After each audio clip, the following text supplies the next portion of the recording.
form of asset ownership so important when it comes to estate planning?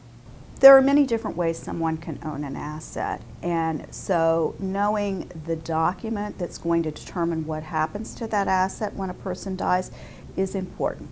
For example, I may own my car, and it may be in my name alone, and my will is going to determine who receives that upon my death.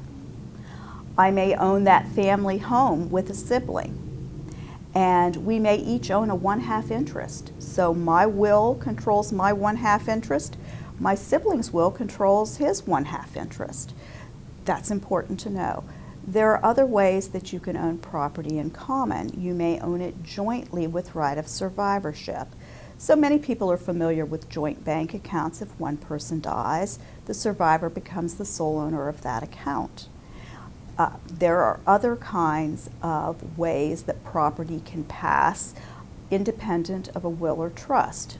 For example, you may have a life insurance policy where you name a beneficiary. That's pretty common. You may have a retirement account, whether it's an individual retirement account or a 401k account, that again, for which you name a beneficiary.